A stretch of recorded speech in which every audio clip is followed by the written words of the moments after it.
అందరూ బాగున్నారా? రెండు చేతుల పైకెత్తి దేవునికి స్తోత్రం చెప్దాం. హల్లెలూయా, హల్లెలూయా. ఆలస్యం చేయకుండా దేవుని వాక్యంలోనికి వెళ్ళిపోదాం. హెబ్రీలకు రాసిన పత్రిక 3వ అధ్యాయము మొదటి వచనాన్ని చదువుకుందాం. Hebrews chapter 3 verse 1.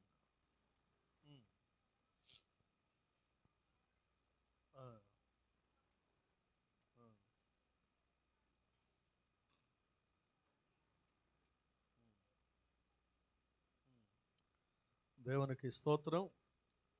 Rohit, Solomon ఇద్దరే ఉన్నారు. వాళ్ళిద్దరికి తెలుగు అర్థమవుతుంది కాబట్టి ఇంకా తెలుగులోనే చెప్తున్నాను. మొన్న వారం కూడా ఎవరు ఎక్కువ మంది ఒరిస్సా వాళ్ళు లేరు.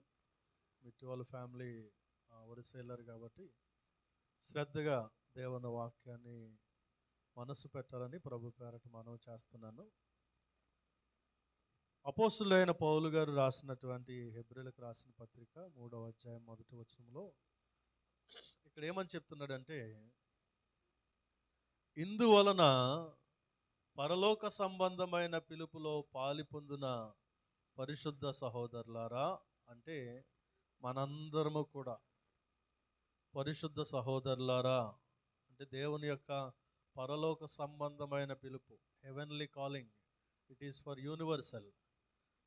మొత్తం అందరికీ కూడా ఆయన పిలిచినటువంటి పిలుపు పరలోక సంబంధమైన పిలుపులో పాలి భాగస్థులైన పరిశుద్ధ సహోదరులారా, మనం ఒప్పుకొనిన దానికి అపోస్తులును ప్రధాన యాజకుడునైన యేసు మీద లక్ష్యముంచుడి అనే మాటని అపోస్తులైన పౌలు గారు ఇక్కడ జ్ఞాపకం చేస్తున్నారు. ఈరోజు నా అంశం ఏంటంటే, యేసు మీద లక్ష్యముంచాలి. Jesus Christ is our object, Jesus Christ our aim, Jesus Christ is our goal. Yesu మీద లక్ష్యం ఉంచాలి. ఈ అంశాన్ని ఆధారం చేసుకుని కొన్ని పాయింట్లుగా నేను వాక్య భాగాలను వివరించడానికి ఇష్టపడతా ఉన్నాను. ప్రాముఖ్యమైన అంశం ఇదే, యేసు మీద లక్ష్యం ఉంచాలి. ఎందుకు యేసు మీద లక్ష్యం ఉంచాలి అనే వాటిని కొన్ని పాయింట్లుగా డివైడ్ చేసి మనకందరికి అర్థమయ్యే విధానంలో చెప్పడానికి ఇష్టపడతా ఉన్నాను.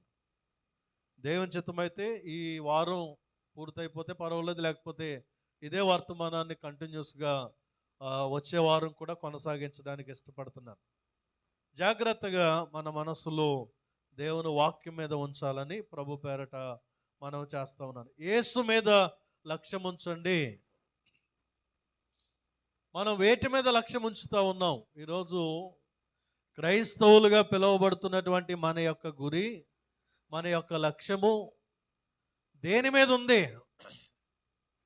దేని మీద మనం లక్ష్య పెడతా ఉన్నాం అనేది మనం జాగ్రత్తగా ఆలోచన చేసినట్లయితే, కొన్ని సందర్భాల్లో ఇదే పౌలు గారు సంఘాలకు రాస్తూ చెప్తున్నటువంటి మాట ఏంటంటే, చాలామంది దేని మీద లక్ష్యం ఉంచుతూ ఉన్నారు అంటే, భూ సంబంధమైన వాటి మీద లక్ష్యం ఉంచుతూ ఉన్నారు, శరీర సంబంధమైన వాటి మీద లక్ష్యం ఉంచుతూ ఉన్నారు, భౌతిక సంబంధమైన వాటి మీద లక్ష్యం ఉంచుతూ ఉన్నారు.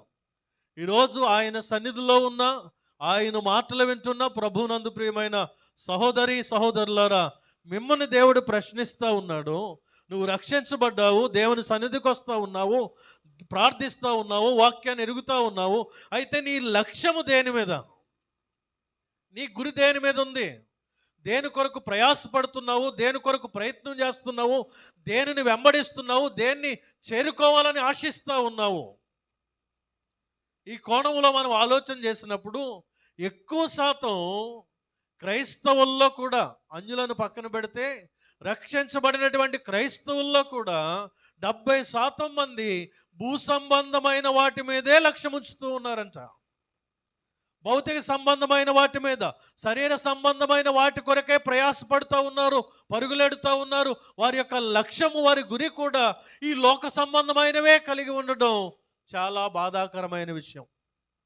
కానీ దేవుని బిడలమైనటువంటి మనము ఆత్మ సంబంధమైన వాటి మీద, లేక పర సంబంధమైన వాటి మీద, లేక పైనున్న వాటి మీద లక్ష్యం ఉంచాలని దేవుని వాక్యం మనకి తెలియజేస్తూ ఉంది. దేవునికి స్తోత్రం, హల్లెలూయా.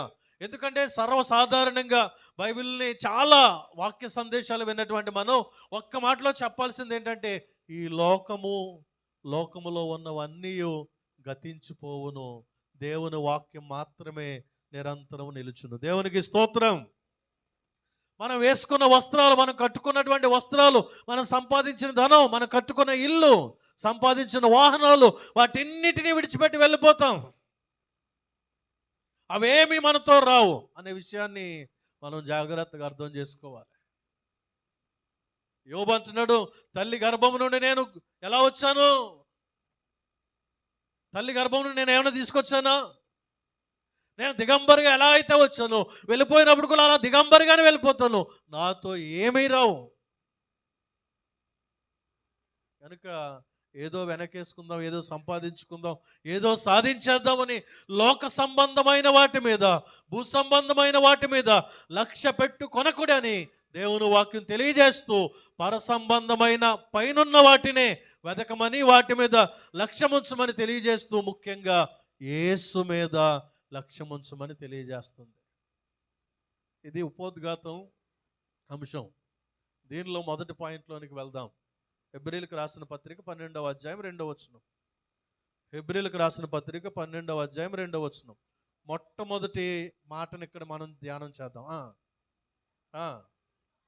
ప్రతి భారమును సులువుగా చిక్కులు పెట్టు పాపమును విడిచిపెట్టి విశ్వాసమునకు కర్తయ్యం దానిని కొనసాగించువాడునైనా యేసు వైపు చూచుచు మన ఎదుట ఉంచబడిన పందెపు రంగములో ఓపికతో పరుగెత్తుదుము. దేవునికి స్తోత్రం. హల్లెలూయా. యేసు మీద లక్ష్యం ఉంచాలి, ఇది మన అంశము. ఇందులో మొట్టమొదటి పాయింట్ ఏంటంటే, looking on to Jesus. Yesu వైపు చూడాలి, యేసు వైపు చూడాలి. Because he is our example, he is hour model. ఆయన మనకి మాదిరి అయి ఉన్నటువంటి దేవుడు, ఆయన మనకి ఆదర్శంగా ఉన్నటువంటి దేవుడు. యేసు మీద లక్ష్యం ఉంచాలి అని మన అంశములో మొట్టమొదటి పాయింట్ ఏంటంటే, యేసు వైపు చూడాలి. ఆయనే మన విశ్వాసానికి కర్త. మనం రక్షించబడ్డామంటే ఎవరిని నమ్ముకున్నాం? యేసుని నమ్ముకున్నాం. మన విశ్వాసానికి కర్త ఆయనే, మన విశ్వాసానికి కథను నడిపించేవాడు ఆయనే, మన విశ్వాసానికి ముగింపు కూడా ఆయనే. విశ్వాసానికి కర్తయు దాన్ని కొనసాగించువాడైన యేసు వైపు చూడాలి. ఒక గురి కలిగి ఉన్నాం, ఒక లక్ష్యం కలిగి ఉన్నాం, పరలోకానికి వెళ్ళాలనేటువంటి ఆశయంతో, ఆకాంక్షతో యేసుక్రీస్తుని అంగీకరించాం. యేసుక్రీస్తుని అంగీకరించిన మనము ఆయనుండే ప్రదేశమైనటువంటి పరలోకానికి చేరాలి అంటే ఆయన వైపు చూస్తూ మన భక్తి జీవితాన్ని, విశ్వాస జీవితాన్ని ముందుకు కొనసాగించాలి. యేసు వైపు చూసినప్పుడు ఆయనలో నుండి నేర్చుకోవాల్సిన విషయాలు అనేకమైన ఉన్నవి, కానీ 2-3 మాటలు నేను మీకు జ్ఞాపకం చేస్తాను ఈ ఉదయకాల సమయంలో. ప్రతి ఒక్కరూ కూడా శ్రద్ధగా వాక్యం మీద మనసు పెట్టి శ్రద్ధగా ఆలకించాలని మనం చేస్తూ ఉన్నాను. Looking on to Jesus because he is our example. Yesu వైపు చూడాలి, ఆయన మనకి మాదిరి, ఆయన మనకి ఆదర్శమై ఉన్నటువంటి దేవుడై ఉన్నాడు. ఏంటండి ఆయనలో చూడవలసినటువంటి మాదిరి? యేసులో నుండి నేర్చుకోవలసినటువంటి మాదిరి ఏంటి అని కనుక మనం ఆలోచన చేస్తే, లూకాసు సువార్త 4వ అధ్యాయము, లూకాసు సువార్త 4వ అధ్యాయము 16వ వచనము.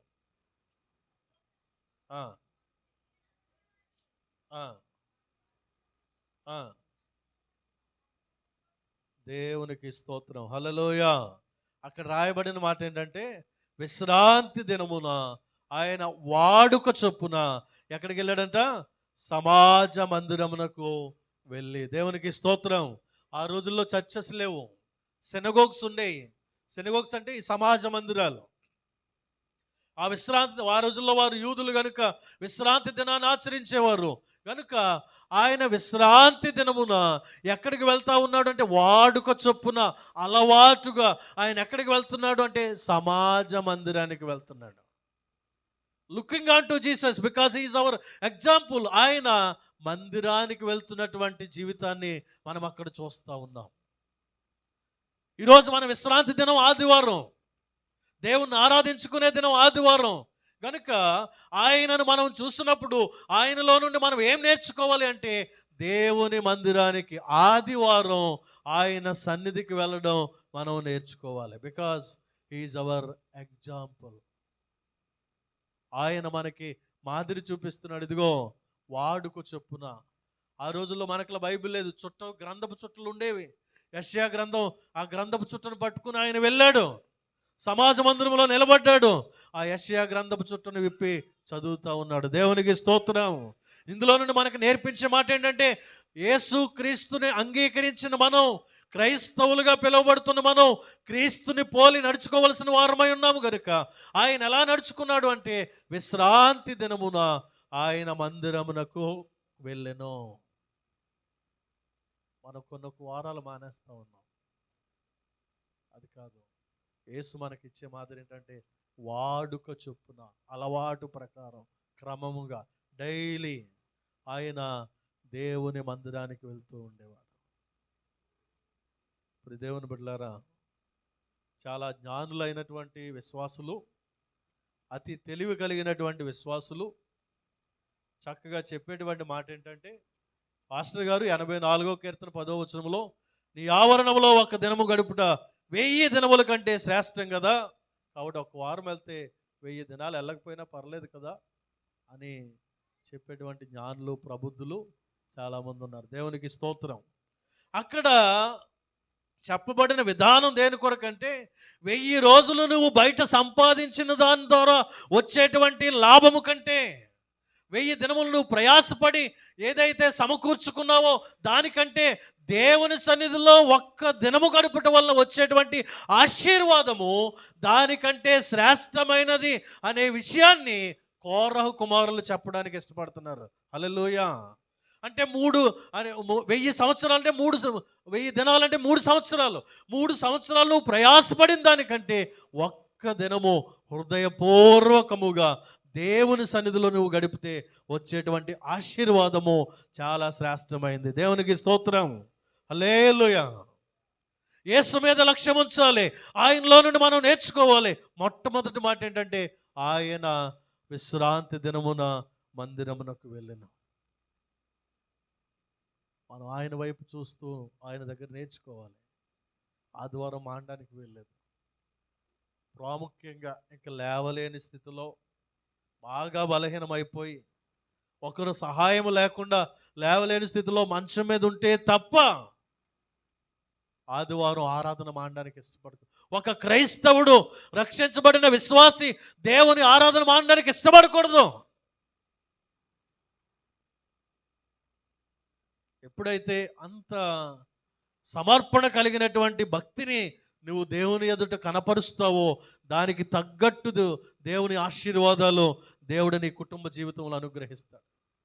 ఆయన సన్నిధికి వెళ్ళడం వల్ల ఆయన సన్నిధిలోని సమృద్ధి అయినటువంటి ఆశీర్వాదాలు దేవుడు నీకు సమృద్ధిగా అనుగ్రహిస్తాడు. ప్రియ దేవుని బిడ్డలారా, అరకొరగా వెళ్ళి ఆశీర్వాదాలు కోల్పోతూ ఉన్నాం కనుక యేసులో నుండి మనం నేర్చుకోవాల్సిన మాదిరి ఏంటంటే ఆయన క్రమముగా మందిరానికి వెళ్ళేవాడు. దేవునికి స్తోత్రం. హల్లెలూయా.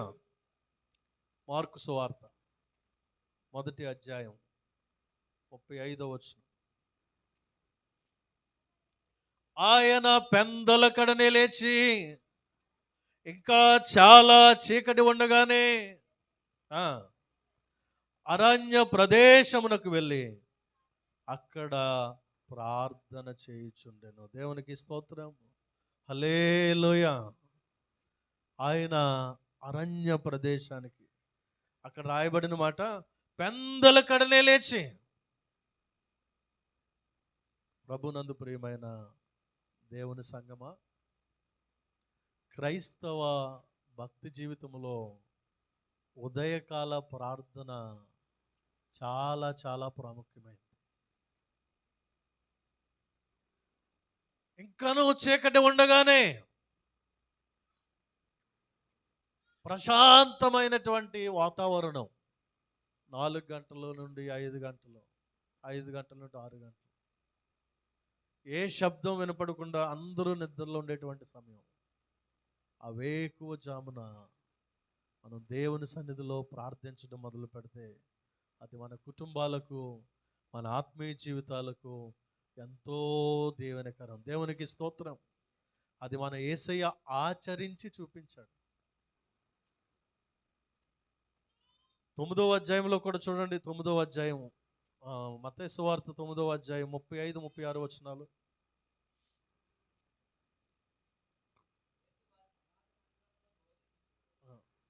ఒకసారి లోక సువార్త 5వ అధ్యాయం 16 వచనం. లోక సువార్త 5వ అధ్యాయం 16 వచనం. ఆ ఆ ఆ ఆ ఆ చాలమ్మ.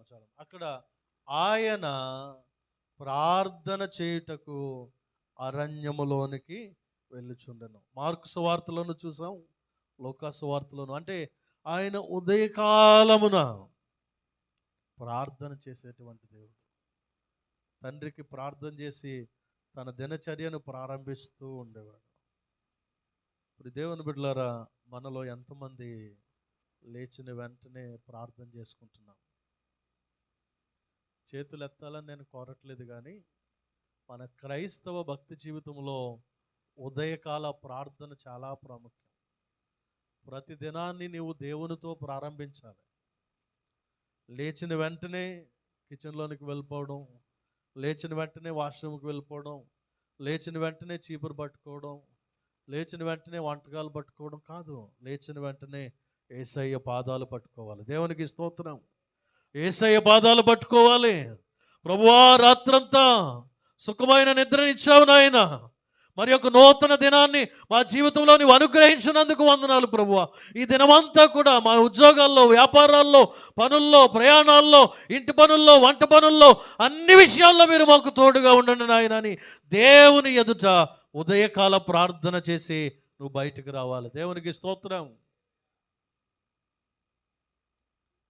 లేచిన వెంటనే నీ సమయాన్ని దేవునికి ఇస్తున్నావా? Looking on to Jesus. Yesu వైపు చూడు.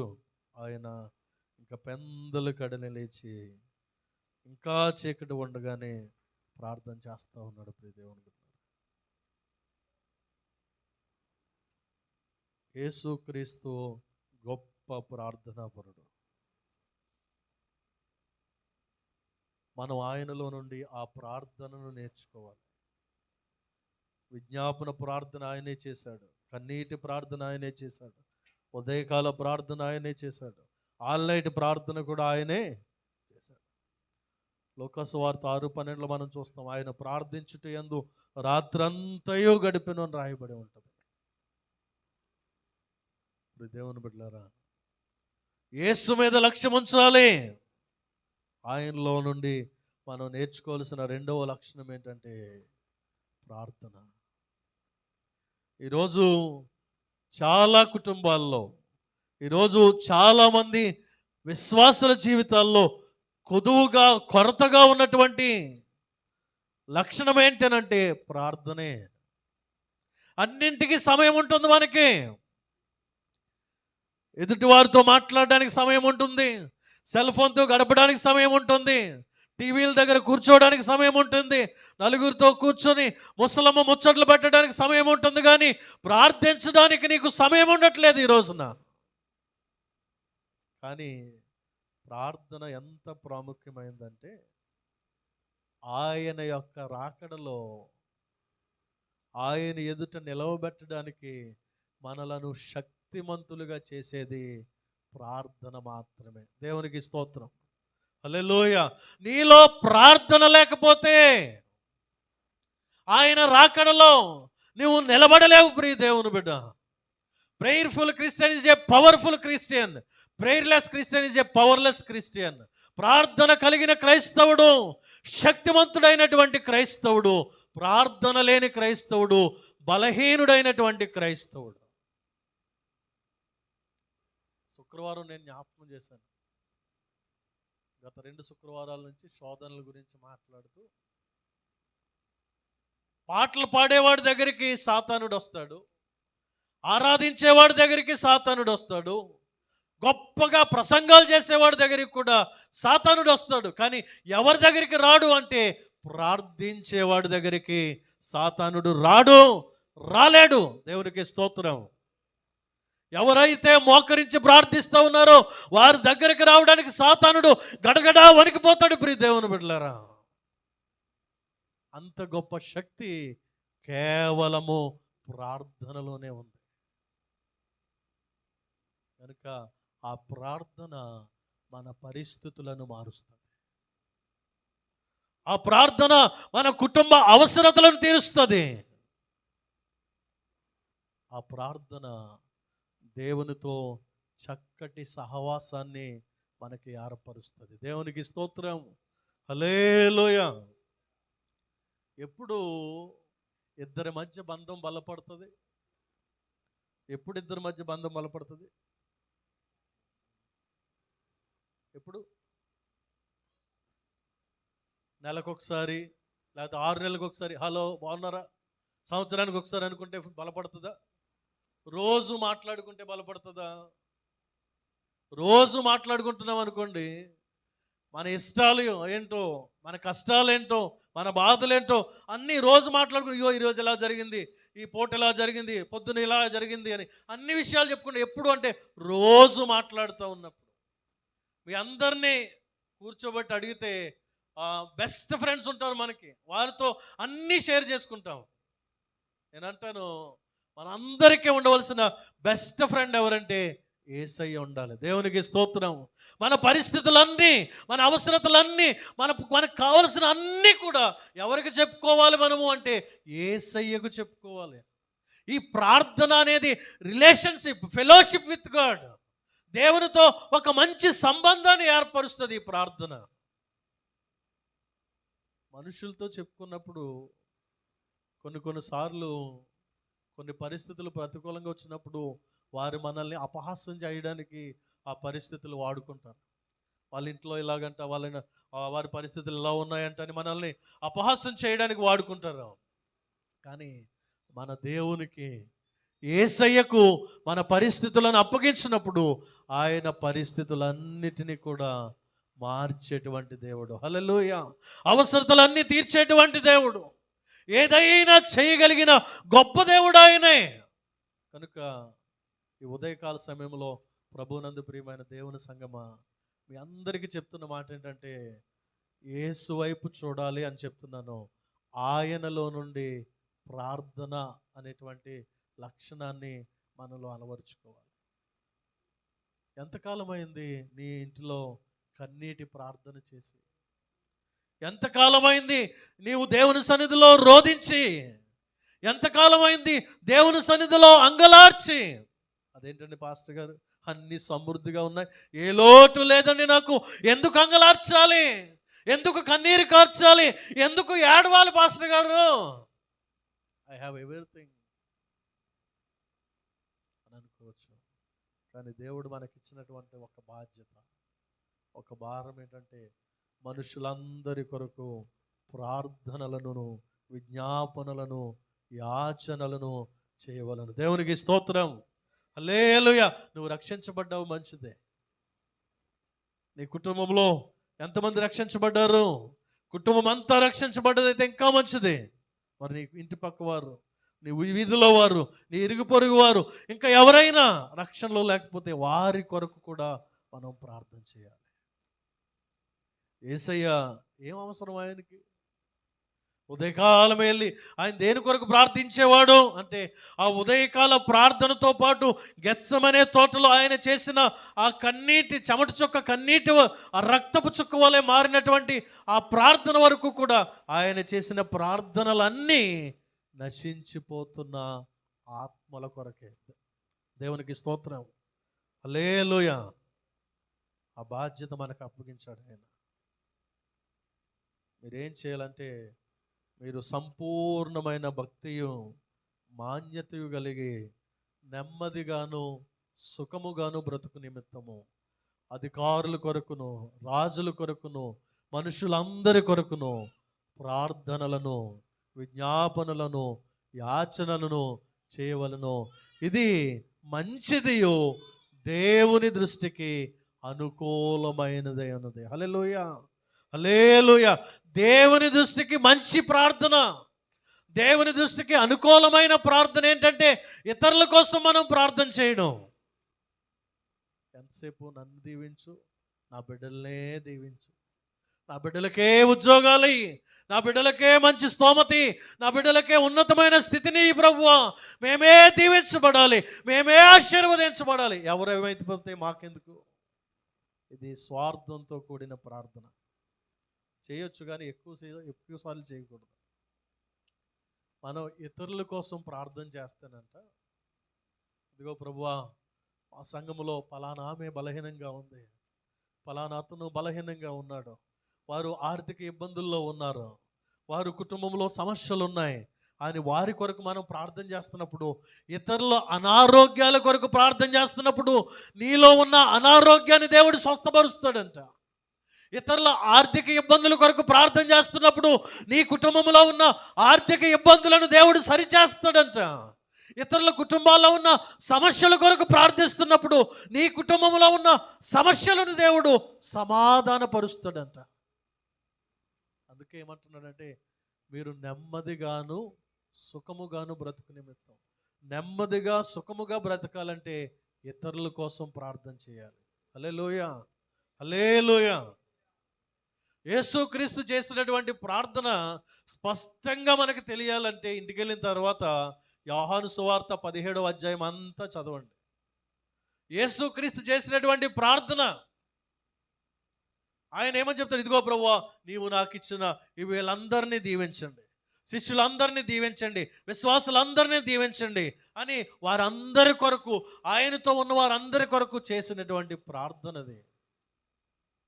ఒక క్రైస్తవుడు నేర్చుకోవాల్సిన ప్రార్థన ఏంటంటే, ఎల్లప్పుడూ తమ కోసమే కాకుండా ఇతరుల కోసం మనము ప్రార్థించాలి. దేవునికి స్తోత్రం, హల్లెలూయా. యేసులో నుండి మనం నేర్చుకోవాల్సినటువంటి రెండవ లక్షణం ఏంటంటే ప్రార్థన. ప్రియ దేవుని ప్రార్థన జీవితం కలిగి ఉండాలి. ఆయన ప్రతిదాన్ని కూడా ప్రార్థనతోనే ప్రారంభించేవాడు. ఏ కార్యక్రమాన్నైనా కూడా ప్రార్థించేవాడు. ఏ అద్భుతం చేయాలన్నా ప్రార్థన చేసేవాడు. నీవు నేను కూడా ప్రతిదానికి ప్రార్థించాలి. ఉద్యోగానికి వెళ్తున్నప్పుడు, వ్యాపారానికి వెళ్తున్నప్పుడు, కాలేజెస్కి వెళ్తున్నప్పుడు, స్కూల్స్కి వెళ్తున్నప్పుడు, భోజనం చేస్తున్నప్పుడు, ప్రయాణాలు చేస్తున్నప్పుడు, ఏది ఏమైనా ఒక క్రైస్తవ కుటుంబంలో లేకపోతే ఒక క్రైస్తవ విశ్వాస యొక్క జీవితంలో ఆ దినచర్యలో ప్రతీదీ కూడా దేనితో ప్రారంభించబడాలి అంటే ప్రార్థనతో ప్రారంభించబడాలి. ప్రార్థనతో ప్రారంభించబడినప్పుడు ఆ పనంతటిని, ఆ ప్రయాణం అంతటిని, ఆ దినమంతటిని దేవుడు దీవెనకరంగా మారుస్తాడు. హల్లెలూయా. నువ్వు ప్రార్థిస్తున్నావు అంటే దాని అర్థం ఏంటంటే ఆ దినమును దేవునికి అప్పగిస్తున్నావు, ఆ ప్రయాణాన్ని దేవునికి అప్పగిస్తున్నావు, ఆ పనిని దేవునికి అప్పగిస్తున్నావు, ఆ వ్యాపారాన్ని దేవునికి అప్పగిస్తున్నావు. కనుక నువ్వు ప్రార్థనతో ప్రారంభించినప్పుడు దేవుడే ఆ కార్యాన్ని జరిగిస్తాడు.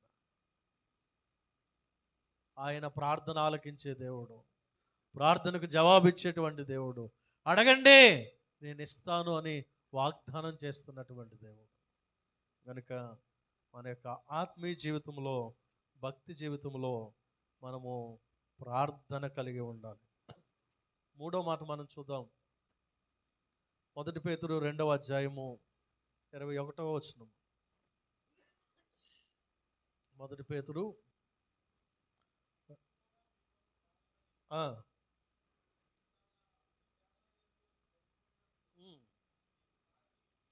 దేవునికి స్తోత్రం, హల్లెలూయా. క్రీస్తు కూడా మీ కొరకు బాధపడి మీరు తన అడుగు జాడల యందు నడుచుకున్నట్లు మీకు మాదిరి ఉంచి. ఆయన జీవితం మనకు ఒక మాదిరి అని చెప్పాను నేను. Looking on to Jesus because he is our example. ఏం మాదిరి ఉంచాడంటే ఆయన 20వ వచనంలో అంటున్నాడు, 19 నుంచి చదవండి. ఎవడైనను అన్యాయముగా శ్రమ పొందుచు దేవుని గూర్చిన మనస్సాక్షి కలిగి దుఃఖము సహించిన ఎడల అది హితమగును. తప్పిదమునకై దెబ్బలు తిన్నప్పుడు మీరు సహించిన ఎడల మీకేమి గనము. మేలు చేసి బాధపడినప్పుడు దేవునికి స్తోత్రం, హల్లెలూయా. ఇక్కడ ఏమని చెప్తున్నాడంటే, అన్యాయంగా మీరు దేవుని సువార్తకు వెళ్ళినప్పుడు, లేకపోతే దేవుని గురించినప్పుడు చెప్తున్నప్పుడు, లేకపోతే దేవుని గురించి పాడుతున్నప్పుడు ఎవరైనా వచ్చి మిమ్మల్ని కొట్టారనుకోండి, దేవుని సువార్తను ప్రకటిస్తూ నువ్వు గాయపరచబడ్డావు, హింసించబడ్డావు కనుక దాని ప్రతిఫలం దేవుని దగ్గర నీకు చాలా గొప్పగా ఉంటుంది. అంతేగాని ఎవరితోనో అన్యాయంగా గొడవ పడితే దానివల్ల ఏమీ ప్రయోజనము ఉండదు. అంటే ఇంకేమన్నాడు, తప్పిదమునకై దెబ్బలు తిన్నప్పుడు మీరు సహించిన యెడల మీకేమి ఘనము. అంటే తప్పు చేసావు కాబట్టి 2 తగిలించారు. తప్పు చేసావు కాబట్టి తగిలించి కొట్టినప్పుడు మౌనంగా ఉన్నానండి, వాళ్ళని కొట్టారు మౌనంగా ఉన్నానంటే ఏం ప్రయోజనం లేదు, దానివల్ల ఏం గొప్పదనం రాదు. నువ్వు తప్పు చేసావు కాబట్టి దానికి ప్రాయశ్చిత్తంగా దెబ్బలు కొట్టారు, అందుకు నేను ఓర్చుకున్నాను అంటే ఓర్చుకోకపోయినా కొడతారు అక్కడ, ఎందుకంటే నువ్వు తప్పు చేసావు కాబట్టి. అలా తప్పు చేసి కాదు, నువ్వు యథార్థంగా నీతిగా ఉన్నప్పుడు, అన్యాయంగా నీకు శిక్ష పడినప్పుడు నువ్వు మౌనంగా యేసు వలె ఉంటే అప్పుడు అది నీకు మేలగుతుందంట. దేవునికి స్తోత్రం. యేసయ్య ఏమని చెప్తున్నాడంటే, మనము ఇటువంటి స్వభావం మేలు చేసి మనము శ్రమ అనుభవించిన ఎడల అది మనకి మేలుకరంగా ఉంటుంది. ఇతరులకి మనం మంచి చేసి శ్రమ అనుభవించిన అది మనకి మేలుకరంగా ఉంటుంది. ఆయన ఆ విధంగా చేసి మనకి మాదిరి ఉంచి వెళ్ళాడు అనే విషయాన్ని మనకి జ్ఞాపకం చేస్తున్నాడు. ప్రియ దేవుని బిడ్డలారా, ఆయన మాదిరి ఉంచి వెళ్ళాడు కనుక మనము ఆయన అడుగు జాడల్లో నడవాలి, ఆయన వైపు చూడాలి. ఆయన మందిరానికి వెళ్తున్నాడు కనుక మనం మందిరానికి వెళ్ళాలి. ఆయన ప్రార్థిస్తున్నాడు కనుక మనం ప్రార్థించాలి. ఇంకొకటి ఆయన ఏం చేయమని చెప్తున్నాడంటే చూడండి, 50వ కీర్తన 22వ వచనం.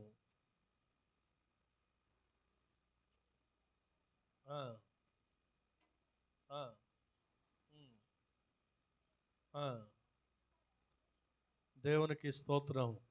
ఇక్కడ ఏమని చెప్తున్నాడంటే, దేవుణ్ణి మర్చిపోకండి అనే విషయాన్ని ఈ కీర్తనకారుడు చాలా ఖచ్చితంగా చెప్తున్నాడు.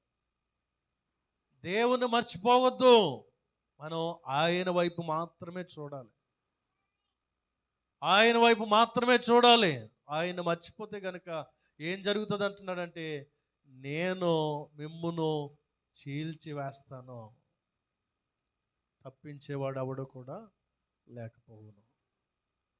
యేసు వైపు చూసినప్పుడు ఆయన చాలా ప్రేమగా మనతో చెప్పే మాట ఏంటంటే, నా కుమారుడా, నా కుమార్తె, నేను మీకోసం చేయవలసినవన్నీ నేను చేస్తున్నాను. 1 పేతురు 5వ అధ్యాయం 7వ వచనంలో, నేను మిమ్మును గూర్చి చింతిస్తున్నాను గనుక మీ చింత యావత్తు నా మీద వేయండి అని చెప్తున్నాను. కానీ మీరేం చేస్తున్నారు? మీరే ఆలోచించేస్తున్నారు, మీరే ఏం చేయాలో డిసైడ్ అయిపోతున్నారు, మీరే మీ సొంత ప్రయత్నాలు చేస్తున్నారు, మీ స్వబుద్ధిని ఆధారం చేసుకుని ముందుకు వెళ్తున్నారు, అందులో సక్సెస్ కాక విఫలమైపోయి ఏడుస్తూ ఉన్నారు. ఆయన ఏమంటున్నాడంటే, నా వైపు చూడండి, లుకింగ్ ఆన్ టు మీ, నా వైపు చూడండి, నేను మీకోసం చింతిస్తూ ఉన్నాను. ఇంకోటి ఏమని చెప్తున్నాడంటే కీర్తనలో, మీ భారము యెహోవా మీద నుంచుము, ఆయన దానిని నెరవేర్చును అని చెప్తున్నాడు. హల్లెలూయా, హల్లెలూయా.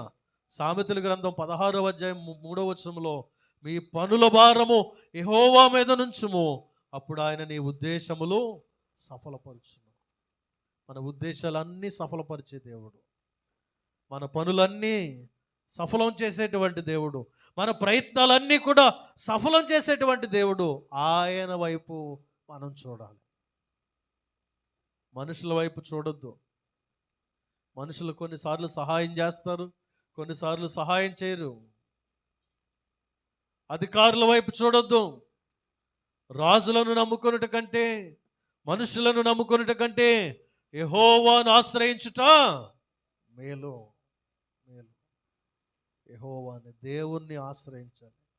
దేవుడే మనకి ఆధారం, దేవుడే మనకి ఆశ్రయం. కీర్తనకాడు అంటాడు, ఆపత్కాలములలో నమ్ముకొనదగిన సహాయకుడు ఆయనే. దేవునికి స్తోత్రం. ఆపత్కాలములో కష్టాల్లో ఉన్నావు, ఇబ్బందుల్లో ఉన్నావు, ఇరుకుల్లో ఉన్నావు, ఎవరు కూడా మనకి చెయ్యందించరు, ఎవరు మనల్ని ఆదుకోరు, ఎవరు మన యొద్దకు రారు, మనల్ని పరామర్శించరు. కానీ మనల్ని నమ్ముకున్నటువంటి దేవుడు, మనం ఆరాధిస్తున్నటువంటి దేవుడు, మనం ప్రార్థిస్తున్నటువంటి దేవుడు, ఆయన నమ్మదగిన దేవుడిగా ఉన్నాడు. He is faithful God. ఆయన నమ్మదగిన దేవుడు కనుక ఆయన వైపు చూడాలి. యేసు మీద లక్ష్యం ఉంచండి అనేటువంటి అంశంలో మొట్టమొదటి మాటను మనం ధ్యానం చేసాం. Looking on to Jesus because he is our example. Yesu వైపు చూడాలి, ఆయనే మనకి మాదిరి అనేటువంటి మొదటి పాయింట్ని మనం ఇప్పటి వరకు ధ్యానం చేసాం. ఆయన వైపు చూసి ఏం నేర్చుకోవాలంటే, ఆయన మందిరానికి వెళ్ళాడు మానకుండా, మనము మందిరానికి మానకుండా రావాలి. 2, ఆయన మానక ప్రతిదినము ప్రార్థన చేశాడు, మనము కూడా మానకుండా ప్రతిదినము ప్రార్థించాలి. సమయం దొరికినప్పుడల్లా ప్రార్థించాలి. దేవుని వాక్యం చెప్తుంది, ఎడతెగక ప్రార్థన చేయండి. దేవుని వాక్యం చెప్తుంది, విసుకక నిత్యము ప్రార్థన చేయండి. దేవుని వాక్యం చెప్తుంది, పట్టుదలతో ప్రార్థన చేయండి. ఈ 3 చాలా ప్రాముఖ్యం. ఎడతెగక అంటే కంటిన్యూస్గా అవకాశం దొరికినప్పుడల్లా. విసుకక, ఇది చాలా ప్రాముఖ్యం. కొన్ని అంశాల కొరకు, కొన్ని పరిస్థితుల కొరకు, కొన్ని అవసరతల కొరకు ప్రార్థన చేస్తాం, కానీ జవాబు రాలేదని వారం రోజుల తర్వాత ఆ ప్రార్థన మర్చిపోతాం. కొన్ని నెల రోజుల తర్వాత ఆ ప్రార్థన మానేస్తాం. కొన్ని రోజులకి దేవుడు ఇవ్వట్లేదు, దేవుడు కార్యం చేయట్లేదు అని విసిగిపోతాం. అలా విసిగిపోతామని ఆయన ఆ ఉదాహరణ చెప్పి లోకసువార్త 18వ అధ్యాయంలో విసుకక నిత్యము ప్రార్థన చేయమని చెప్పాడు. ప్రార్థించుటలో విసుగుపోకూడదు. ఆయన దగ్గర నుంచి జవాబు పొందేంత వరకు ప్రార్థిస్తూనే ఉండాలి. అక్కడ రోమా 12వ అధ్యాయంలో అంటాడు, పట్టుదలతో ప్రార్థన చేయండి. అంటే దేవుని యొద్ద నుండి సమాధానం వచ్చేంత వరకు. ఆ పట్టుదల అనే దగ్గర యాకోబు గుర్తొస్తాడు నాకు. ఆదికాండం 39వ అధ్యాయంలో యబ్బేకు రేవు దగ్గర ఉన్నటువంటి యాకోబు, నీవు నన్ను ఆశీర్వదిస్తేనే కానీ నేను నిన్ను పోనీయను ప్రభు అని రాత్రంతా ఒక నరుడు దేవునితో పోరాడాడు అనేటువంటి మాట. అవును, మన కుటుంబ జీవితాల్లో దేవుని కార్యాలు చూడాలి, దేవుని యొద్ద నుండి జవాబులు పొందాలి, దేవుడు అనుకున్నటువంటి కార్యాన్ని జరిగించాలి అంటే పట్టుదలతో ప్రార్థన చేయాలి, విసుగకుండా ప్రార్థన చేయాలి. అప్పుడు దేవుని యొద్ద నుండి సమాధానాలు మనము పొందుకుంటాం. కనుక నా మాటలు ముగింపులోకి తీసుకొస్తున్నాను. వచ్చే వారం మరలా కంటిన్యూ చేద్దాం. యేసు మీద లక్ష్యం ఉంచాలి అనే అంశంలో మొట్టమొదటి మాట, యేసు వైపు చూడాలి, ఆయన మనకి మాదిరి అయి ఉన్నాడు. కనుక మనం కూడా మానక క్రమంగా వాడుక చొప్పున మందిరానికి వద్దాం, మానకుండా ఆయన వలె ప్రతిరోజు ప్రార్థించుదాం. అట్టి కృప పరిశుద్ధాత్మ దేవుడు మనందరికి అనుగ్రహించునుగాక. ఆమేన్.